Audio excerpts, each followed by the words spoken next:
So I got asked, what is your purpose as a practice owner? I was talking to a dentist who was doing all the things that we're supposed to do. You know, own a practice, try to manage it, have a good team, do well with patients, try to make money and have a balanced life, work-life balance, kids, all these things. And it was very evident that something was wrong. And then he asked me, I don't know if I have purpose. I don't know. This doesn't feel like I'm happy in dentistry. And that led us to this conversation about purpose. So here we are on Dear Scott, episode 11.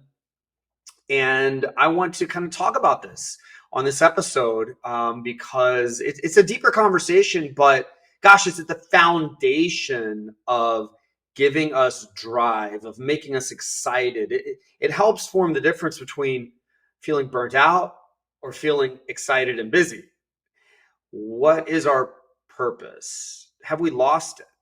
Are we just in a hamster wheel doing things day in, day out? Are we just showing up because our schedule says to? Or is there a driving reason behind becoming a dentist and being a dentist in a practice? So here's what I know in my career.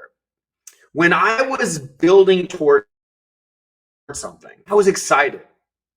When I'm building towards something, the challenges aren't viewed as negative. They're viewed as something I have to figure out.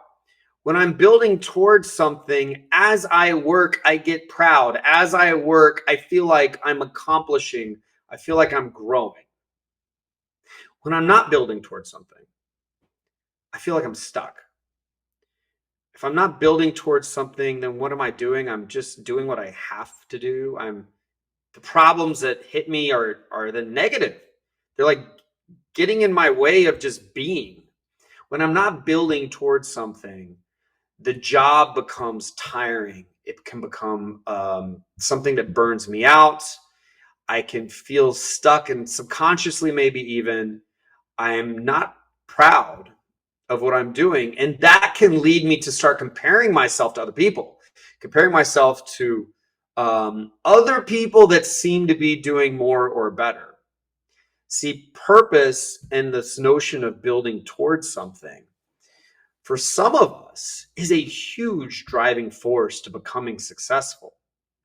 So, if I kind of step back and what could be our purpose as a dentist, the politically correct answer would be, I want to serve my community by helping my patients be healthier.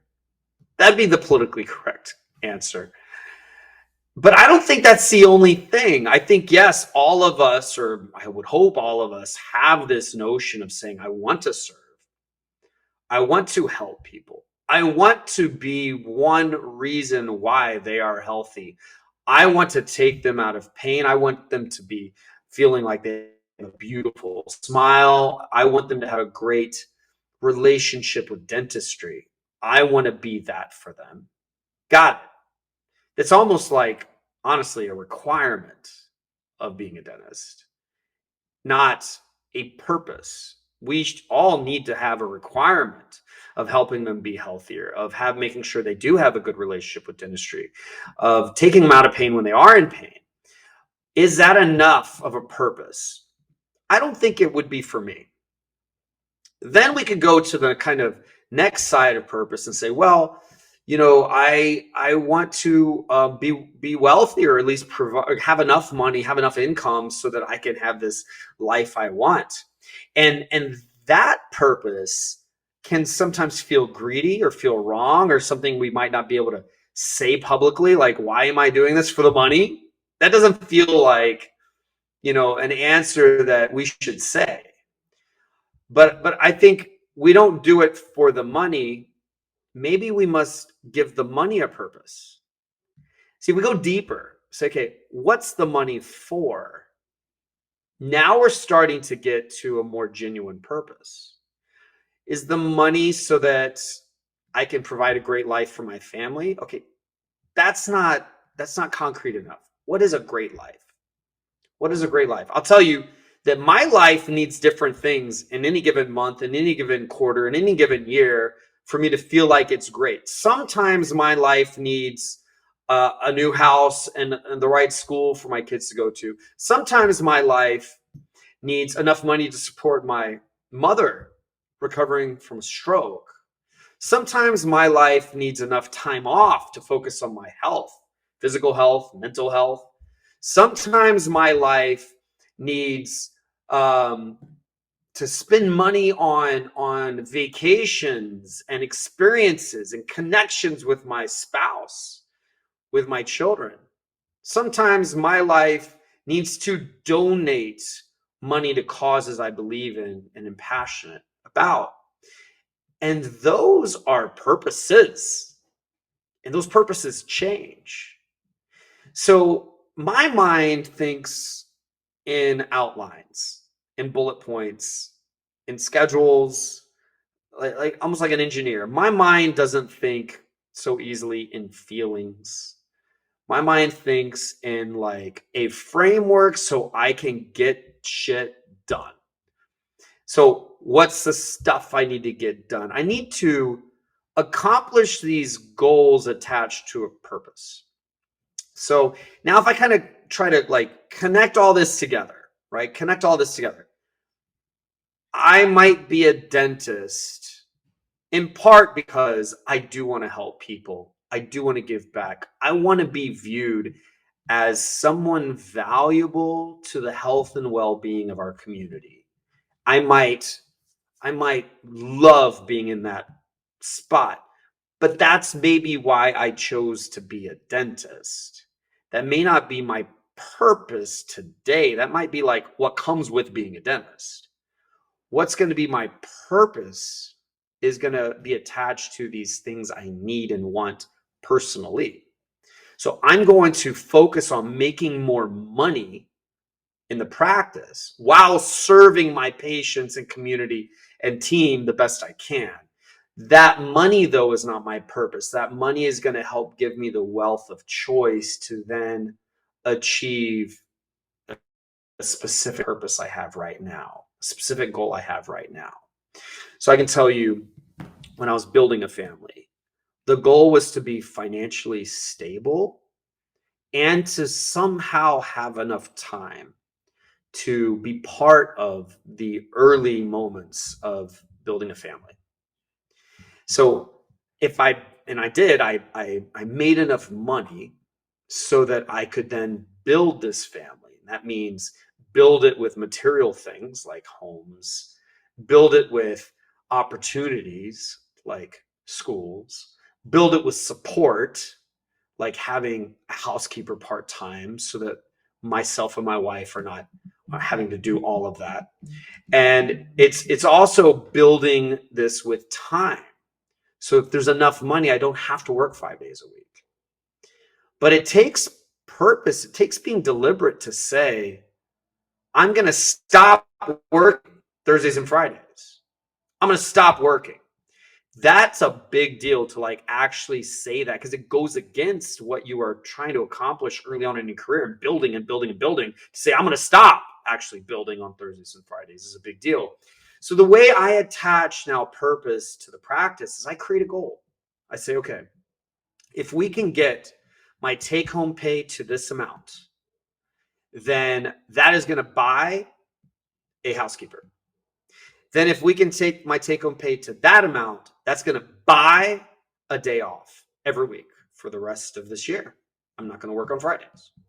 And so I have to just put it on a sheet of paper, and I have to now have that be my goal. And now when I know, oh my God, like if I can just have us collect 10 grand a month more in this practice, that I will then invest in having a housekeeper for my wife and I support at home. That makes the 10 grand much more purposeful in my decision making. I am going to really have focus on doing something that my practice needs to generate profit, because now I've got this tangible reward that is going to mean something big for my life and my family.